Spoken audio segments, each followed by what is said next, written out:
The movie opens with Father Peter entering a dimly lit room where Sister Magali lies bound to a bed. She has been possessed by a devil named Balban, causing her face to become distorted. Upon seeing her condition, Peter insists that they have to perform an exorcism as soon as possible. Yeah, they do. He then calls his superior, Father Michael, and asks for his permission. The latter vehemently refuses, believing he is not skilled enough to handle such a situation. However, Peter disregards his order and proceeds with the exorcism anyway. He sends everyone out of the room and sets up a camera to record the process. Yeah, he does. With determination, Peter prepares to confront the evil that has taken hold of Sister Magali. Pastor Peter prepped a patch of pickled peppers. As soon as he starts reading prayers, Magali's bed bounces in the air. However, she is so strongly possessed that the exorcism has no effect on her. Rather, the devil starts undressing and seduces Peter, who tries to control himself and continues his spells. He sprinkles holy water on her body, but it has no effect on her. Soon, Magali makes herself half naked and starts pleasuring herself in front of him. I think we downloaded the wrong movie. As soon as she completes her deed, a demonic scream can be heard, and Magali falls on the bed. Believing that he has cured her, Peter goes to check, but she suddenly gets up and leads his hand into her private parts. We definitely downloaded the wrong movie. Peter also can't control himself, and he ends up having coitus with her. This turns out to be a bad decision, as the devil enters his body, seems only fair, and possesses him as well. The scene then shifts 18 years later in a prison, where a guard goes about his routine of collecting food trays from the cells. But as he reaches into one cell, a shocking moment unfolds. 2 of his fingers are bitten off by the prisoner inside, causing absolute chaos. We are then taken to Father Peter, who has now started living in the countryside of Mexico. Ever since the incident, he has been guilt-ridden, so he devotes much of his time in an orphanage, taking care of the kids. He doesn't deserve this position. One day, while distributing food, he is approached by a worried mother. She takes him to her sick son, Philippe, who seems to be suffering from a strange disease. Peter blesses him with holy water, but this only causes the boy to have a seizure. As a last resort, he is rushed to the hospital. Dr. Nelson then examines Philippe and reveals that 4 children have already died in the same fashion, but no one has been able to identify the disease or its cure. Later, Peter goes to a church to seek solace, and Dr. Nelson joins him. Peter believes that God is punishing him for his past misdeeds by making those around him suffer. Nelson tries to make him understand that he was under the possession of the devil when he committed the sin, but Peter thinks it was avoidable. He then finally decides to confess with Bishop Monsignor Balducci, as he thinks it is the only way he can attain peace. In the next scene, Peter goes to the bishop's residence and prepares to hand over the recorded tape of the exorcism, but Balducci surprises him by revealing that the Vatican regards him as a saint. He then presents Peter with a generous check for his orphanage. The tape is going to sell gangbusters on OnlyFans after all. Overwhelmed by the gesture and the substantial amount, Peter hesitates and ultimately decides to withhold the confession. Later, we see Peter in his room, cursing himself for the sin he committed 18 years ago. Just then, he hears a scream coming from the church. Oh, Christ! He goes inside to check, only to discover the statue of Christ missing from its place. Peter then looks around the place and soon hears someone crying in the corner. When he approaches the person, he is shocked to find the demonic form of Jesus Christ. It suddenly launches an attack on him, and this is when Peter jolts awake from his nightmare. Shortly after, a prison officer calls him and reveals that one of their inmates is acting very strangely. She is refusing to eat and demands to meet with him. This concerns Peter, so he immediately rushes to the prison. Upon entering the cell, he learns that the girl's name is Esperanza, and she has already killed an officer. When Peter sees her face, he realizes that she is not sick, but possessed. The crazy girl then starts speaking in a provocative manner, just like Magali did 18 years ago. This means that she is possessed by none other than Balboner. Later, Esperanza's mother arrives there, and she reveals herself to be Magali. She then drops a bombshell. The crazy girl inside the cell is Peter's daughter too. Magali urges him to save her if he really wants to get over his guilt. At night, Peter is once again tormented by the demonic form of Jesus Christ, who begins to choke him in his sleep, but he somehow manages to wake up and calm himself down. The next morning, Peter goes to the hospital, where he learns that poor Philippe has passed away. He is the 5th victim of the mysterious illness, but the doctors are still clueless about its origins. Later, Peter meets with Balducci and presents him with the report on Esperanza's condition. He requests permission to perform an exorcism on her. Balducci not only says yes, but also summons another priest so that they can get rid of the demon ASAP. The scene then cuts to Father Michael, who has arrived in Mexico to assist in the exorcism of Esperanza. It is revealed that he is one of the best exorcists in the world and the only person who previously defeated Balban. That night, Peter cannot bear the guilt anymore, so he burns the tape recording of Magali's exorcism, but not before creating some backups. Through a flashback, we learn that he was actually possessed by Balban when the incident took place. He was forced to have coitus with Magali and impregnate her. But Peter somehow managed to get rid of the demon by repeatedly chanting God's name. In the present, he confides in Father Michael about how he's been seeing a demonic version of Jesus Christ. No matter how hard he tries to escape, he just can't. Upon hearing this, Father Michael suspects that Balban is trying to possess him. Either that, or Peter's a fuckboy after all. Inside the church, a nun named Camilla is praying to Mother Mary when a few droplets of blood suddenly land on her forehead. She quickly opens her eyes, only to realize that the statue has vanished. Camilla then starts hearing strange noises and finds a cloth on the ground surrounded by blood. As she lifts it, she discovers the lifeless body of a child underneath. This freaks her out and she starts screaming for help. At this moment, the statue of Mother Mary appears and moves towards her, appearing possessed. She then pulls the poor nun into the darkness, corrupting her as well. After a while, a possessed Camilla bursts into the children's room to inflict damage on them. Magali tries to stop her from advancing any further, but she's easily overpowered. Fortunately, the priests hear the commotion and rush to save the day. They quickly put their divine spells to work and somehow manage to expel the demon out of Camilla's body. In the next scene, Michael and Peter visit the prison and confront Esperanza. They try to engage her in conversation so that they can learn more about the demon. However, Esperanza is only interested in talking dirty with Father Peter.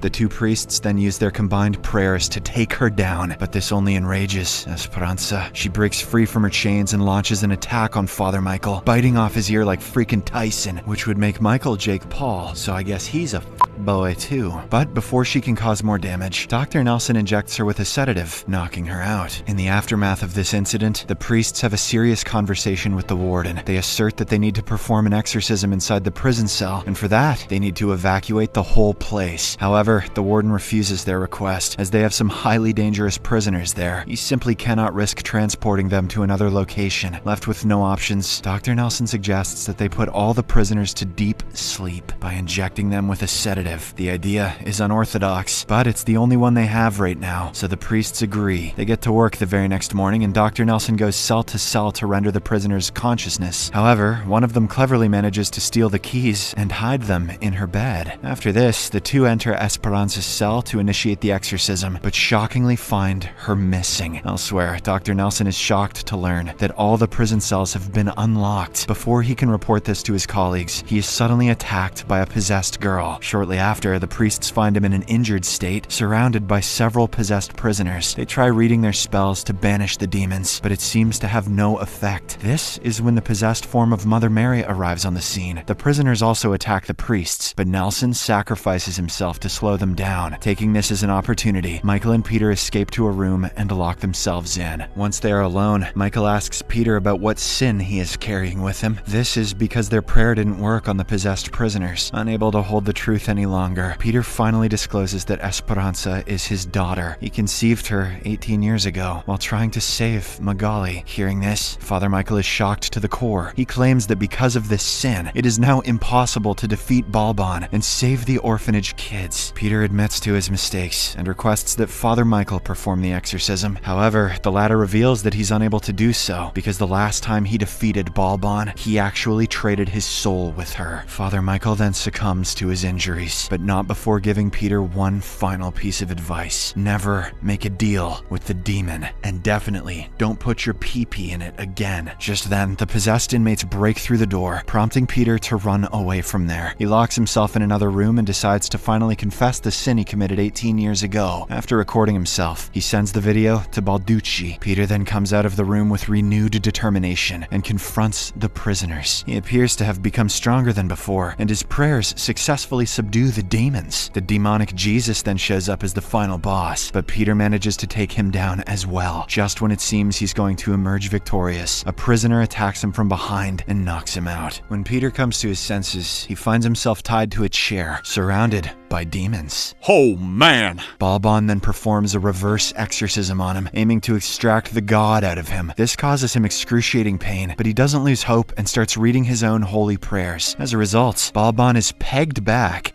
and her exorcism is rendered useless. Meanwhile, inside the orphanage, all the children start convulsing suddenly. Camilla tries to calm them down, but her efforts are fruitless. Just then, the demonic form of Mother Mary arrives and attacks her. Back at the prison, Peter's holy prayers finally manage to defeat Balban. As a last resort, she proposes a deal. If Peter expels God from his body, she will leave Esperanza and all the other children, but if he doesn't comply, she will finish them off in a heartbeat. Peter thinks for a while, but he is determined to atone for his sins. Therefore, he accepts her proposal, disregarding Michael's earlier warning. As soon as he does so, Esperanza falls unconscious, and the children in the orphanage come to their senses. In the aftermath of this incident, Father Peter is hailed as a saint by the media, as he saved the lives of 112 children. Bishop Balducci also arrives to congratulate him on his success. While the two talk privately, Balducci reveals that he deleted the video, but not before uploading it to the cloud, and Peter's confession is now bound by a sacred seal. He then asks Peter if he would like to work as a counselor in the Vatican, to which the latter gladly agrees. At this moment, it is revealed that Peter is actually possessed by Balban, and Bishop is under his control. She is now determined to take over not just a city, but the entire world.